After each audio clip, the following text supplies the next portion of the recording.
Good morning. Today is Sunday, May the 8th, 2022. First and foremost, I'd like to say Happy Mother's Day to any mothers out there. And of course, to all of you who, of course, know and love somebody who is a mother in your life. I'm a big fan of Hallmark holidays. I don't like it when something from the outside and top down tells you what to do or how to live your life, but I do think it's good to be reminded to appreciate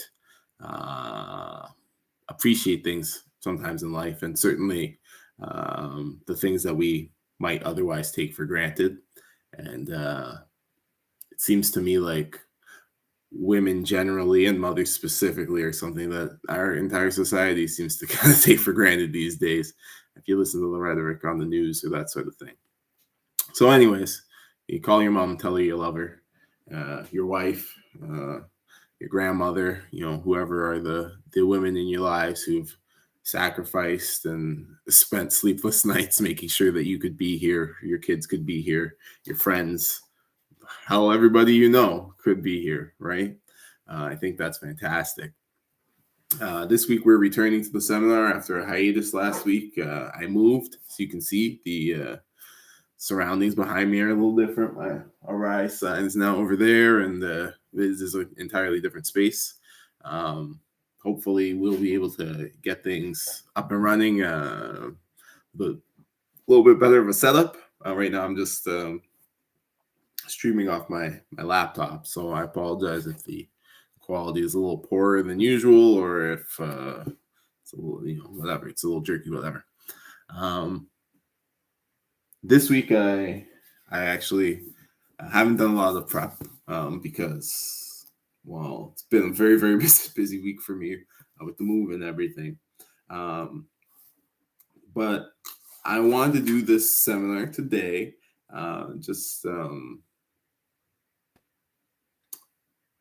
I guess, to recognize consistency. I think consistency is something that's important in life. If you say you're going to do something, you should do it.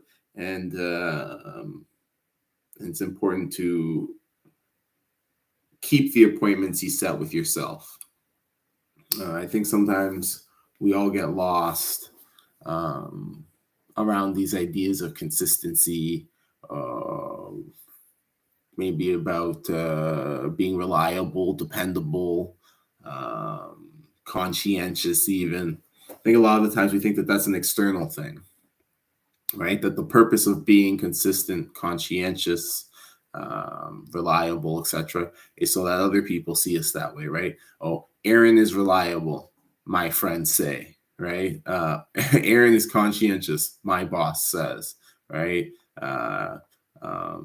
Aaron does what he says he's going to do, my teacher said, right? Whatever. Those are all external things. And I think that a lot of the times we get caught up in the external validation that we receive for these behaviors. And then that's a bit of a trap, right? The value in consistency, to my mind, is about keeping that promise to yourself, right? It's that ultimately the only person who has a full map of who you are and where you've been is you. And by holding yourself to account, you get to see your track record with yourself. How often do you follow through on what you say you're going to do? How often do you, are you reliable, dependable, steadfast, conscientious, etc., etc.? And I think that, well, I don't even need to think. I can quote some of the greatest minds in history, and I will. Aristotle said, greatness is not an act. Greatness is not an act, but a habit.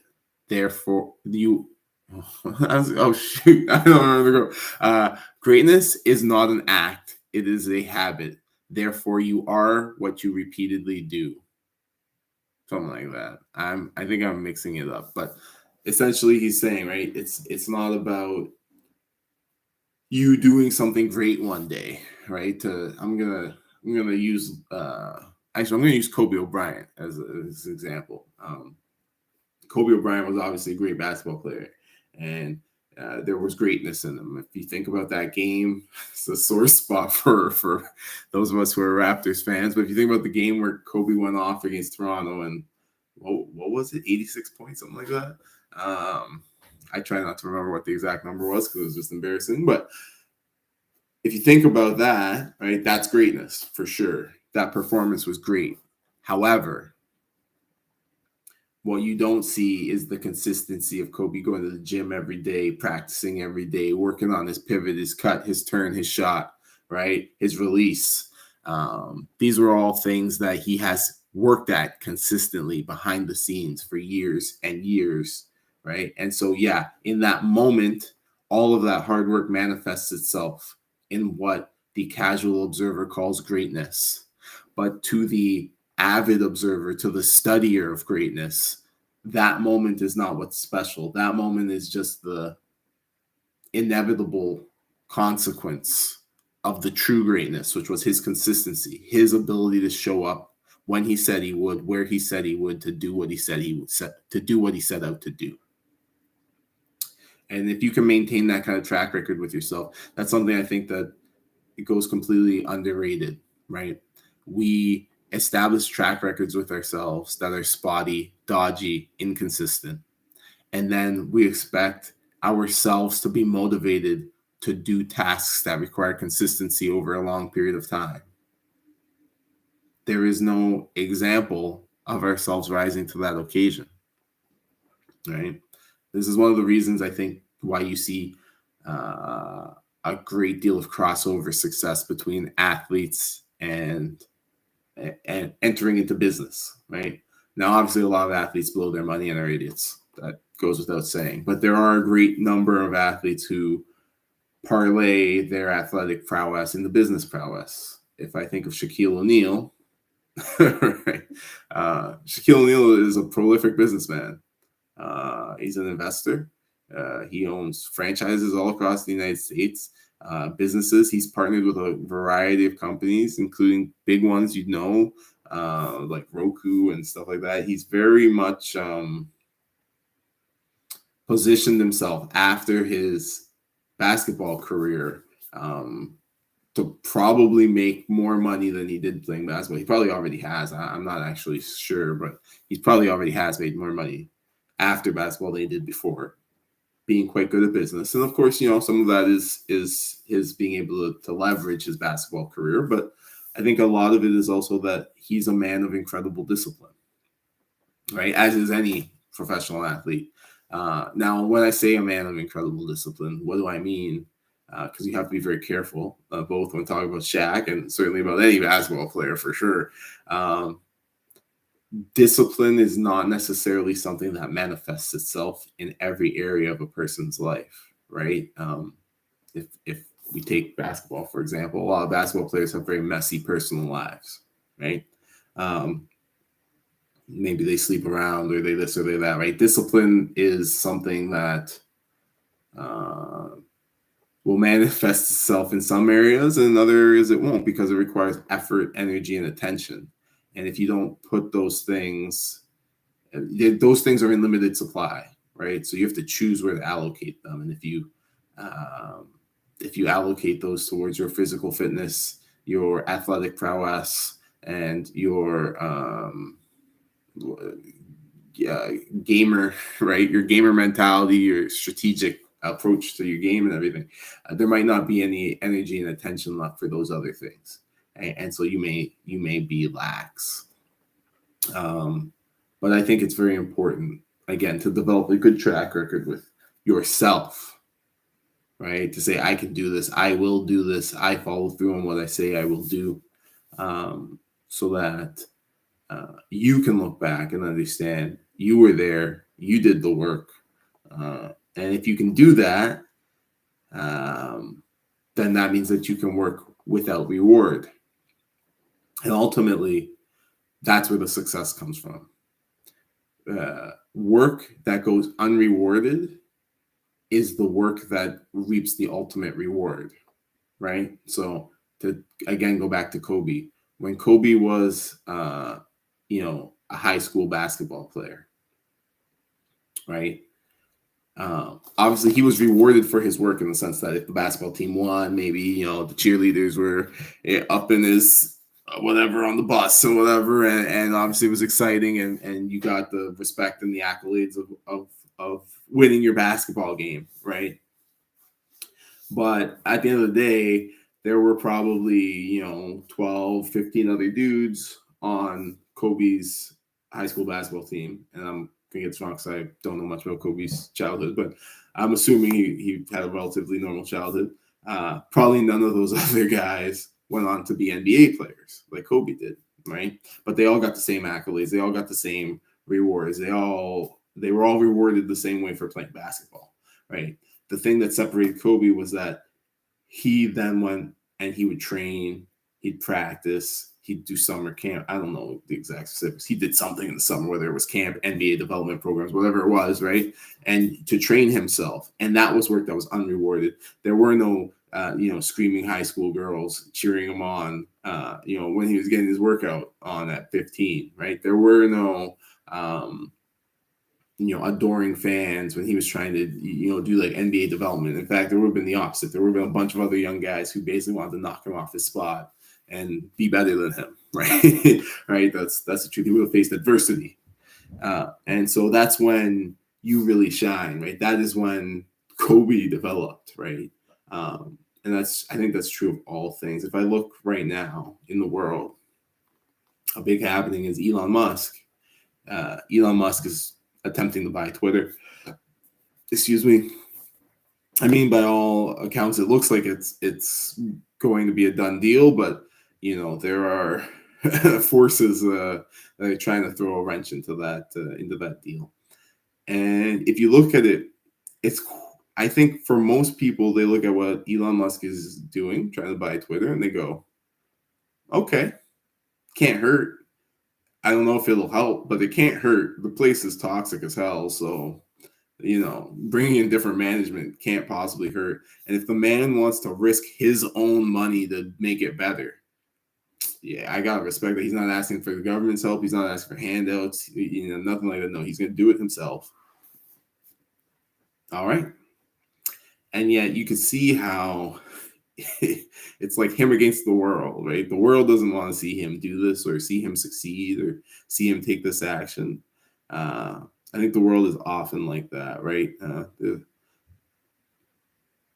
term crab bucket comes to mind. If you're not familiar, if you put crabs in a bucket, it is said you do not need a lid because the crabs will grab each other trying to get out and hold each other in the bucket.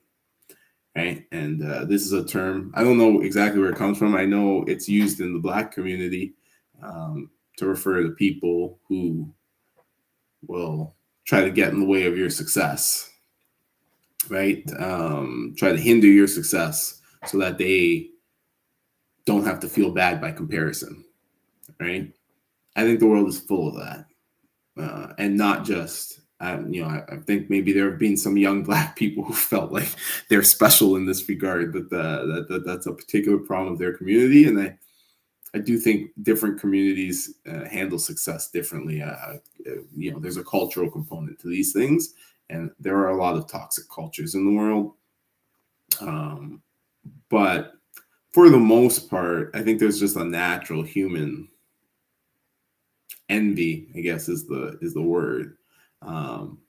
That can manifest itself, right, and position people in opposition to your success, right? So there has to be a certain stoic sense of purpose that even when the world gets loud and noisy and wants to shout you down, you stay the course, stay true to your mission, stay true to your vision, and execute as best as you can. We will see. I mean, time will tell what happens with Elon Musk, but my guess is that he will do just that, stoically attend to his mission as he has with previous missions. And I suspect he will even be successful at it. I sure as hell wouldn't bet against the man. Let's put it this way. He revolutionized the automotive industry when everybody said it was impossible, to the point where now the entire industry chases him. Right, rather than telling him what's possible and not possible, they're now chasing what he's already done. He revolutionized the space industry which was monopolized by government entities that were slow and inefficient. And he's privatized. I mean, his company is private, can launch things into space for a tenth or even in some cases a 100th of the cost of what NASA was doing, saving his government money. And yet people still complain about him, which is ironic. Apparently he's a leech or something. Saving his government massive amounts of money and making it possible for anybody, right? If you're listening to me, I'm not an American, maybe you aren't either, right? Making it possible for anybody to contract him and say, hey, I want to put stuff in space. If you've got the money, he'll let you. Whereas, when it was NASA, yeah, good luck, you private citizen, putting something into space if that's what you so desire, right? And obviously, it's not cheap and it's not something that's available to anybody. But if you work really hard and you save up a few $1 million and you want to launch something into space, SpaceX will send it there for you. And that's incredible. That's a revolution that goes completely unappreciated. And then, of course, you've got the Boring Company. He's building tunnels, and you got the Hyperloop thing, which he never even did anything with. He just was like, here's an idea, and he walked away from it pretty much completely.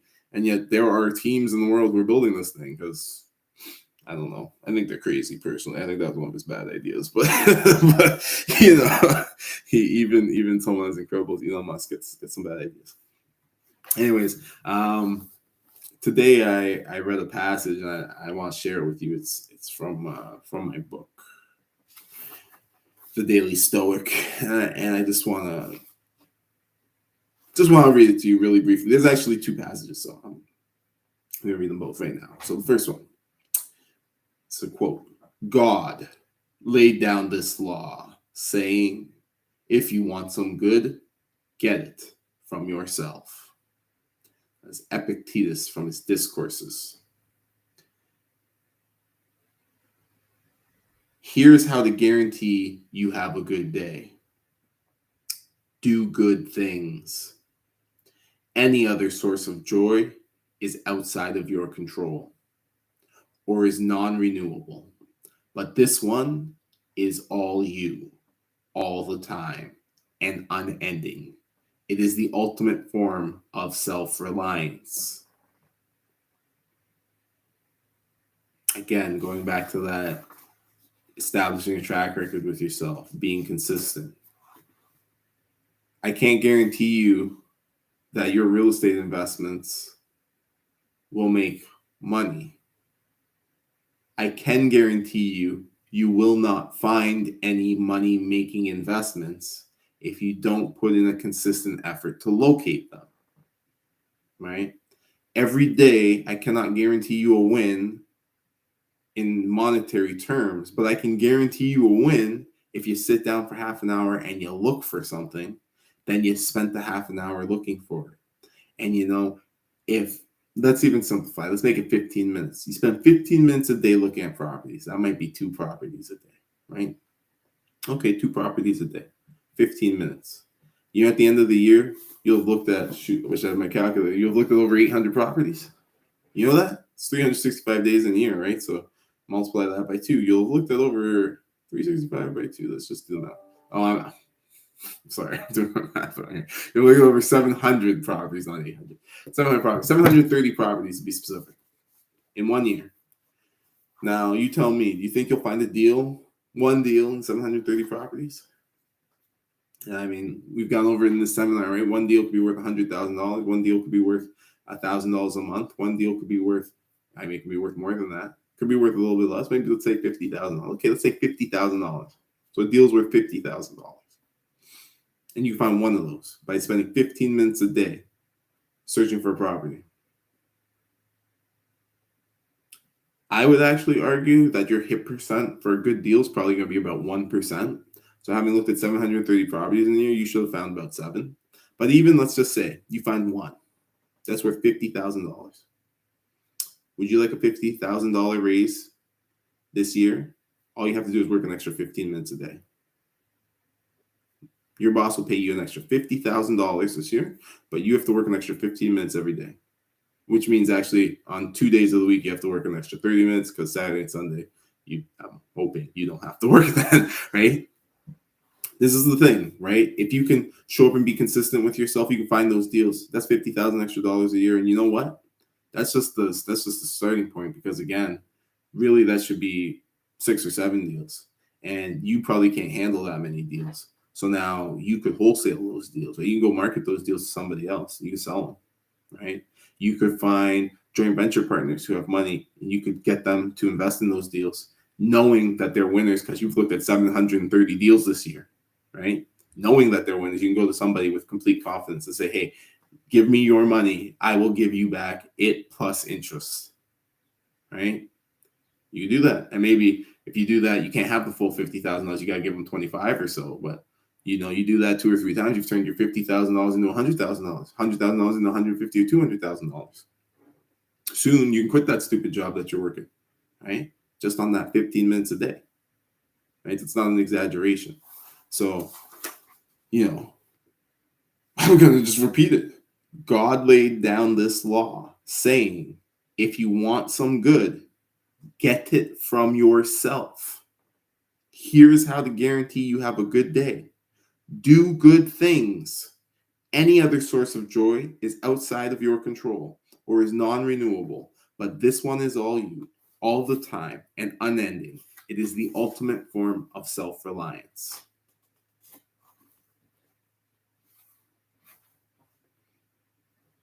The other passage I wanted to read to you. Again, a quote. Where is good? In our reasoned choices. Where is evil? In our reasoned choices. Where is that which is neither good nor evil? In the things outside of our own reasoned choice. Epictetus from his Discourses again. Today, as things happen and you find yourself wondering what they all mean, as you find yourself contemplating various decisions, remember, the right thing to do always comes from our reasoned choice. Not whether something is rewarded, not whether something will succeed, but whether it is the right choice. Epictetus's dictum helps us cut through all of this with clarity and confidence. Is something good or bad? Is this right or wrong? Ignore everything else. Focus only on your choices.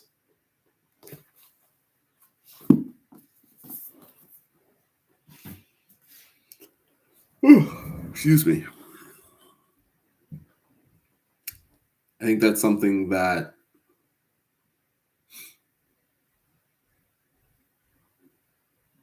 trips a lot of people up, especially with investing.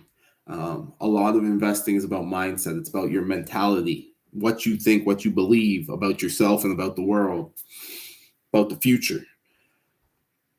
In a lot of ways, it's about faith. And when I say faith, I don't mean, the belief in some sort of airy-fairy. I mean the true definition of the word faith, which if you look at the definition of the word faith, it means to believe in something with foundation. That is to set a track record and believe in that track record. You should have faith in yourself, not baseless faith because you've established a track record that you can do what it is you need to do. And if you think about your life history, I'm sure there have been plenty of challenges that you've risen to, right? Whose occasion you've risen to, because that's what was required of you, right? And perhaps you were able to do things that you didn't think you were able to do prior to that challenge, and yet you rose to the occasion and you found success and you did what needed to be done, right? So this is very much the same thing, especially with investing of any kind, but especially real estate investing. A lot of the times well, actually, let's back up a little bit. So I just finished reading Thomas Sowell's Knowledge and Decisions. Very long book. It took quite a while, but I just finished it. Excellent. I mean, I said this a few weeks ago. I don't necessarily recommend it because it's a little dry and a little economic-y. It is an excellent book. If you want to hear the thinking of somebody who really knows how to think, man, I mean, the insights in that book are pretty incredible. But anyways, I just finished the book, Knowledge and Decisions, and which, mind you, is a 40-year-old book. And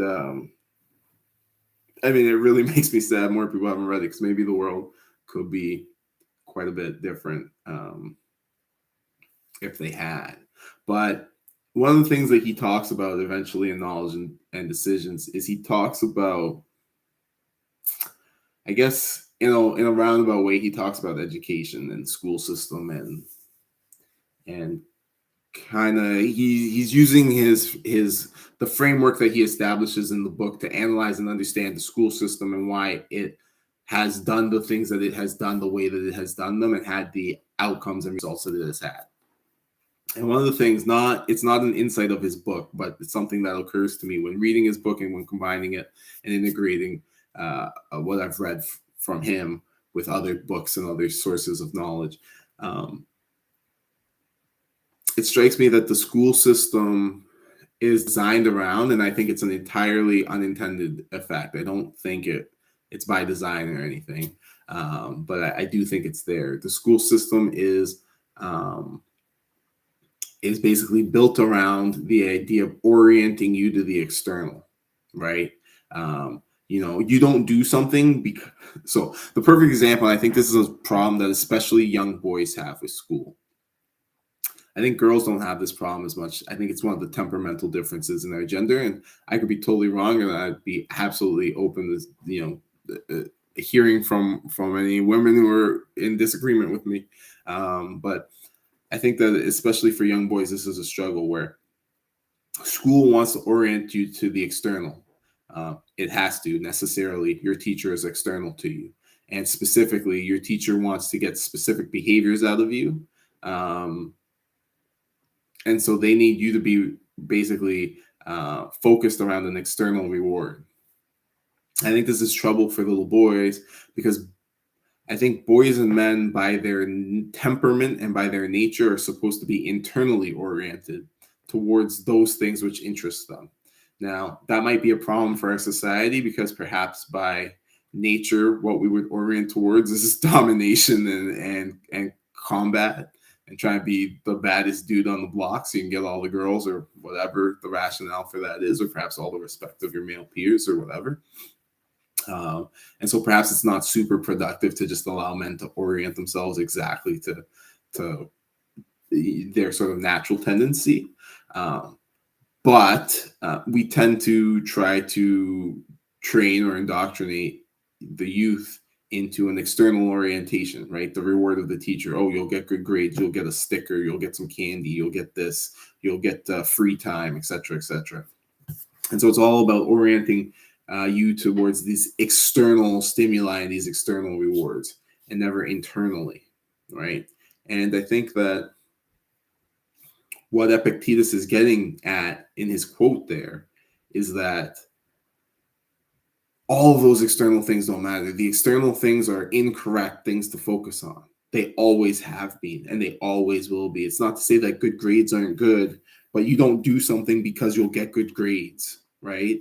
The thing that you do because it's the right thing to do. And if that results in good grades, then it results in good grades. And if it doesn't, then it doesn't, right?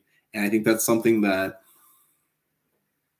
again, because of temperament, I think women are much more oriented towards social cohesion, getting along with each other. They're much more socially oriented than men are. Men are much more oriented towards things, right? That's one of the baseline differences between the genders. Is you take a little boy and you put toys and blocks in front of him, that's what he'll be interested in. But you take a little girl and you do the same thing, she'd rather be with the people, right? She'd rather orient herself to other humans.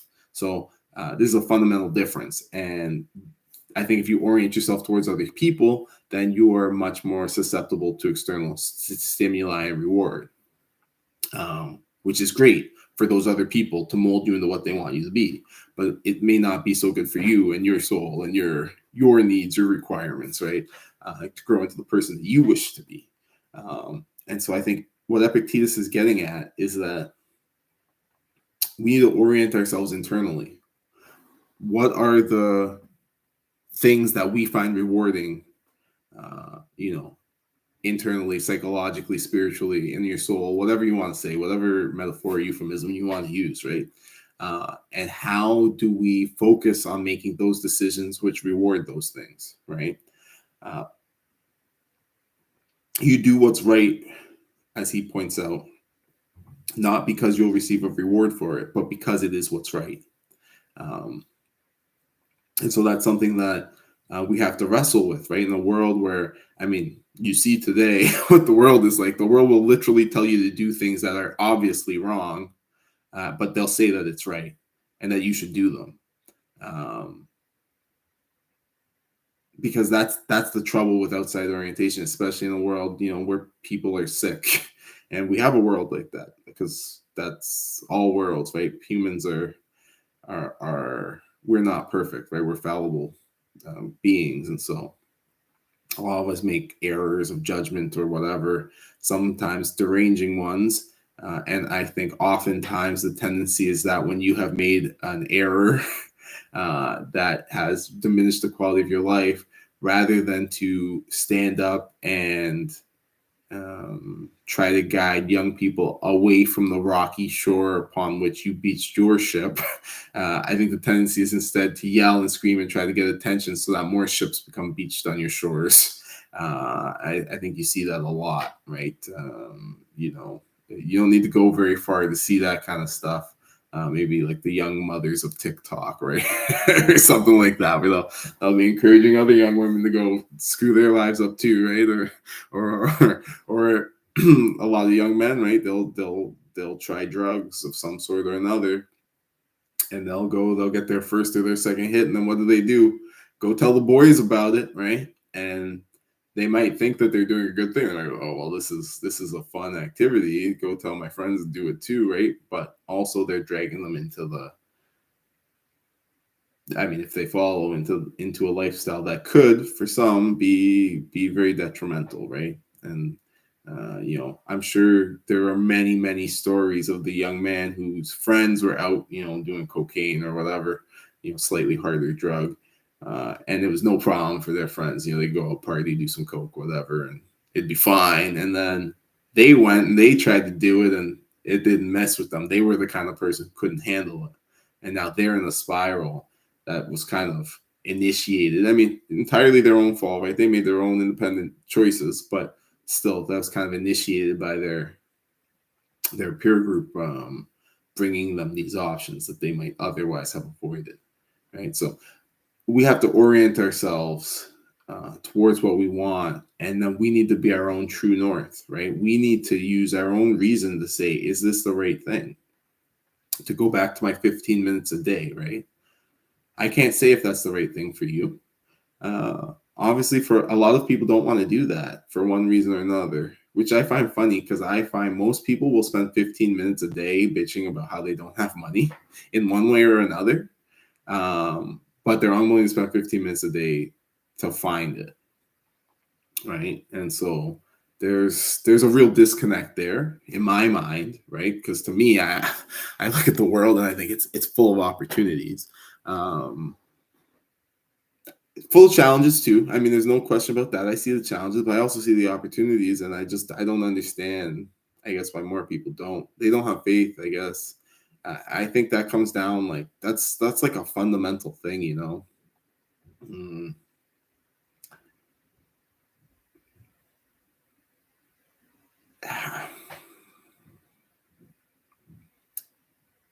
Gratitude. I think that's what it comes back to. I've been thinking about why some people don't see all the opportunity. I think about myself. There have been times in my life where I have not seen the opportunity. You know, when I was younger and a bit more disillusioned with some things. You know, I didn't always necessarily feel like the world was going in a good direction, or that I was a part of that good direction, or that that I had any ability to control these things. And yet, you know, as I matured out of that, I think, rather immature mentality, and I you know, stepped forward and I struggled and I tried and failed and tried and succeeded, and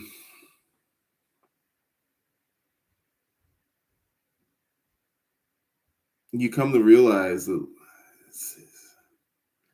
there's nothing really that much to stress about. I've just recently um, committed to buying some vending machines, unrelated to real estate, but it's another investment, another income stream. I've just committed that. I'm working in the process, working on the financing, hoping we have the deal done maybe end of this week, maybe next week. Um, but buying some vending machines, a few tens of thousands of dollars, you know. And earlier in my life, I would have looked at the price tag of these machines and I would have just seen the price tag. Oh my God, those are so expensive. I can't afford that. I can't this, I can't that. But gratitude, perspective, and practice make it so that I look at the opportunity today with different eyes, right? First, I know I've had success in real estate, so I know it's at least possible to make money if you have the right ideas and good execution. Um, there's a certain confidence that comes from that, right? Also, I've made money in real estate, so I know I can make more money in real estate. So if I lose the $70,000 or whatever it is, uh, buying vending machines and trying to set up this side business, then that sucks. For sure, I don't want to lose $70,000, but I could have bought like a nice Audi Q6 or something and lost $70,000 too, and never have had the opportunity to have made any more money, right? Um, so it's a choice about how you want to lose that money. I'm gonna basically, it's like you could take that money. I'm gonna make the analogy of going down Niagara Falls. So you go down Niagara Falls. I don't know why you go to Niagara Falls. I don't really go to Niagara Falls because there's not really much there for me. But when I do go, you go to the casino, you go see the falls, or you go to like the strip and I don't know. I guess there's like family stuff like Great Wolf Lodge and that's something I've never really engaged with that part of Niagara Falls. Uh, my part of Niagara Falls is like the little Sin City, right? The gambling and there's the strippers and those are kind of the things Niagara Falls to me. And to me, well, the strip club's not necessarily. I mean, Niagara Falls is small, but the strip club is not necessarily super convenient to get to from the casino. So in my mind, you got to kind of pick one. At the strip club, I could spend $100 or $200. I mean, I could spend a lot more. In fact, my buddy was at the strip club once, and he didn't get in. They tried to go to, I think it's Sundowners, is that the one in Niagara Falls? But Floyd Mayweather was there, and he'd like bought out the entire fucking strip club. Oh, I shouldn't be cursing on the streamer, but he bought out the entire strip club, and I don't know, I can't remember. They had said how much he spent, but it was like $40,000 to close the strip club down. And who knows how much on strippers? But let's just say you go there with your modest, a couple $100 or whatever. You go spend that money on some titillation, whatever.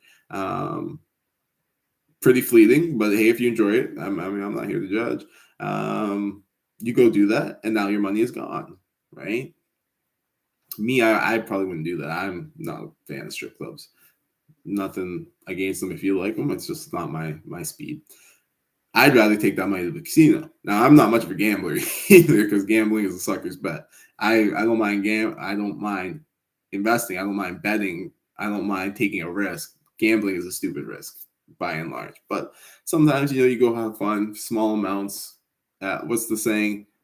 Know your limit and play within it. I'm very good about that, right? Here's my $100. I win or I lose and I'm out, right? But you go to the casino. Now, if I take that same $100 or $200 that would have titillated me at the strip club, at least the casino, I might lose that money too, right? That I may not leave the casino with that money any more than I would have left the strip club with that money. But I had a chance to get more money, which I did not have at the strip club. So you have to, it's just a mentality thing, right? It's like you're thinking about how you're going to utilize this money. Well, how do I utilize this money in a way that maximizes the chance of more money coming back to me? There's a 0 there's a 0% return on the strip club. It's just fun and fleeting at that. You don't learn anything. You don't grow in any way. You don't, if anything, maybe you shrink a little bit depending on who you ask and who you talk to. And there's no upside to it, right? So that's a really negative expenditure. Same thing. I remember I had a friend I had several friends actually coming out of high school. They buy cars and they get really into their cars. So I'm souping up my car and putting a turbo in. I'm this and that, and they get their little Civics and Civettes and all these different things. And cars are cool, so I totally get it. And fast cars are even cooler. So I totally understand the expenditure. But what were your odds of ever getting more money by making your little piece of crap Civic faster? The answer was there were zero. The odds were zero. It wasn't going to make you wealthier. Well, I shouldn't say zero. Maybe if you learn to be a really good mechanic and you could open your own shop or something, it could lead to your success. But for the most part, for most of these guys, especially because they weren't doing the work themselves, they were just paying for someone else to do it. It wasn't doing anything for you except for your ego. And at the end of the day, that's just a money sink, right? And you only have so much money, right? You can only work so many hours in the day, right? Which will only pay you so much money. And if you want to leverage that money into something, you're going to have to, kind of spend it wisely. So what's the mentality that leads to that, right? And I think the thing is really, it's gratitude is kind of the linchpin, is being thankful for what you have and appreciating where it comes from. That's why Mother's Day is kind of special, right? You wouldn't be here if it weren't for your mother. My sister just recently gave birth.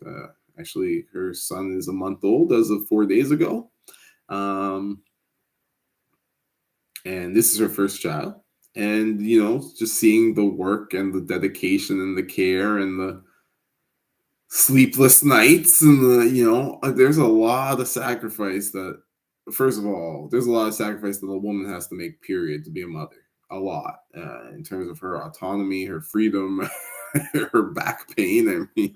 I mean, there's a lot, right? And then it doesn't end with the pregnancy, which or the birth, which is a wholly traumatic and crappy part of it to itself. But now you've got this kid who's dependent on you.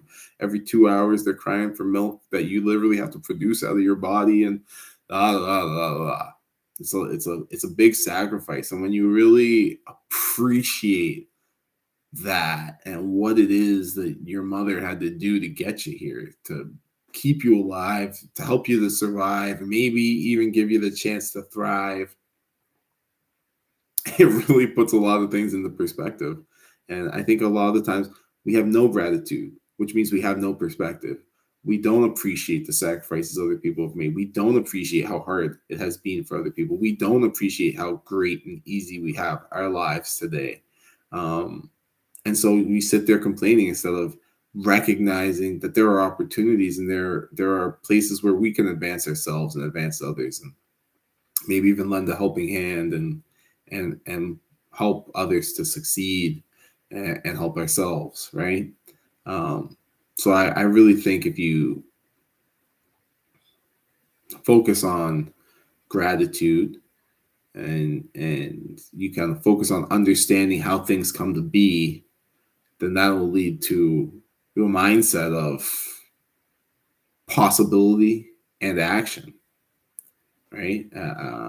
I really believe that. And I'm going to hold up here. This is a cell phone. This is my Samsung, whatever phone. This piece of technology, see there, it's reflecting something or other. This piece of technology, I call this a magic mirror. That's gratitude. I think most people don't think about it like that, but this is a magic mirror. See, people take this for granted. I take it for granted. You probably can't see, but there you go. It's cracked and smashed. I've dropped it because I'm not diligent enough. I didn't care enough. I was careless. So I dropped it. I damaged it. But this is a magic mirror. Mirror, mirror on the wall, who's the fairest of them all? That's what this is. In fact, you can ask it that question. There's a website. I don't know what it's called, but I'm sure take a picture of yourself and you get a rating, how attractive you are, right? Or you can just go on Instagram and look at beautiful people and try to compare yourself that way, right? You can even go porn websites, look at beautiful naked people right? Whatever. You want food, you can summon it. You want a ride, you can call it. You want to talk to your friend on the other side of the world, boom, you're connected. You want to read any of the great works of human history, right there on your phone. It's a magic mirror, a portal to literally almost anything your heart could desire. And we walk around with these things in our pocket, taking them for granted, acting as if we're hard done by. You know, every king in the history of this world, every single great person you've ever read about, ever watched a movie about, ever heard about in a story, dreamt of having the kind of power you have in your pocket with this thing. And again, you walk around as if it's nothing. Gratitude and perspective. And you know, I remember I met a kid, and he was a kid. He was like 20 years old. He was kicking butt at life. He had like 3 businesses already. He had an augmented reality company that was in partnership with the NBA to potentially, and I think they've done it now because that was a few years ago. I don't know if you ever watched the NBA where like they'll do the like 360 shots of a play. They'll like break down a play, but they can do the full 360. They put the cameras all around the arena. Well, that was something that his company was helping to develop. I mean, he was a partner in that company. They were helping to develop for the NBA about 5-6 years ago. And unfortunately, he's not a friend of mine or anything. He's just a person I met. So I don't know how his life is going, or if it was actually them who succeeded, or if that's another company who does it for the NBA now. But that was what he was working on at the time. And I remember talking to him and asking him, you run these 3 businesses. You're like 20 years old. How the hell are you doing all this? And he pulled out his phone. It was I won't forget, because at the time I sold cell phones. And he pulled out his phone. It was an iPhone. I want to say a 7 or an 8. Right? So taking you back a little bit. It's an iPhone 7 or an 8. Would have been a 6. You know, I've actually been like a 6S XL. It might have actually been that. But anyways, one of those now slightly older iPhones. And he said, you know what, Aaron? I do about 90% of my business on this cell phone. And he showed me, he pulled out his apps, and he had all these different work apps and things. He said, here's his Uber and his this. And he said, in order to save time on in order to save productive time, I gave up driving 2 years ago. I bought a car, but I just found I was losing too much time driving it. So I gave it to a friend of mine on the conditions that he'd drive me around whenever I needed it. He could have the car for free. And so, that works for him for about 75% of his commuting. His buddy would kind of pay him back for the car by being his chauffeur. And then for the other 25, he was using Uber and Lyft and stuff like that to get around. And that way he could do business calls while he was on the go. He could be there setting up proposals or meetings or whatever on the phone. He had his schedule in there, his calendar, obviously everything. Just off the phone. Me, I'm old school. This is much younger guy than I am. Maybe not much, but he was a younger guy than I am. And the way I grew up, I like a computer. I like a physical thing. I sit down with my laptop or my desktop. But for him, it was all about the phone, right? And so think about the power, right? This device right here, this kid was using it to build multi-million-dollar businesses that were doing business with companies like the NBA, right? And yet a lot of people sit around saying, oh, it's impossible. I can't do anything. They've got one of these. They don't ever use it. They don't ever use it for productivity, to grow, to develop, to implement an idea. They just use it to probably complain to their friends and whatnot. But it's there and it's available. So I think I've gone over long. I wasn't planning to do like a full seminar today, and that's why I haven't really talked about real estate investing. I didn't want to. I was just gonna kind of do an update. So I'm gonna stop here before I ramble on any further. But hopefully, I don't know. Hopefully this message reaches somebody. It's what you need to hear. That you got to go out there and focus on consistency. Focus on gratitude, focus on getting your mind right and going out there and taking action. And, if you do that, whether it's 15 minutes a day on real estate or stocks or cryptocurrency, I don't recommend that one At least it'll take a lot more than 50 minutes a day for cryptocurrency. It's a bit daunting. But whatever it is, right? Put the effort in, right? And be consistent. Establish a good track record, not with somebody else, but with yourself. Gary Vaynerchuk. Gary Vaynerchuk did his wine podcast, live stream, whatever, for 2.5 or 3 years, he said, with no one watching, basically, before it succeeded. Again, it's the work you do when no one's watching that results in the reward, that results in the greatness, right? Anybody can show up, to take Gary Vaynerchuk. You see Gary Vaynerchuk's podcast now, he's got hundreds of thousands of followers, millions of people on Instagram, blah, blah, blah, blah. Yeah, anybody can show up, right, to do that when you've got millions of people waiting for you and there's lots of money and da, right? The question is, can you do it when there's nobody and nothing? And that's what separates you from everybody else, right? Yeah, again, everybody could be Warren Buffett, right? If I could invest $50 billion in this company and that company, could I eke out a living, and could I dedicate, 10 hours a day to understanding the market and this and that? I actually think most people still wouldn't, even if they could magically be given Warren Buffett's life. But in theory, yeah, for sure, I could jump into that situation. Right? A lot of people say, oh, I want to invest, I just don't have enough money. If you can't do it with $5,000 or $500, you can't do it with $5 million or $500 million. And that's the problem with people, is they're delusional. They think, oh yeah, you give me $500 million, I can do it. It's like, no. If you could, then you'd start with the 500. You can make a return on 500, and you can turn 500 into 5 million. The problem is that you can't do it at all, right? You don't have the discipline. So nobody is ever going to give you $500 million, right? And if you become the person who can do it on your own, the world is full of people who are looking. Look at Elon Musk.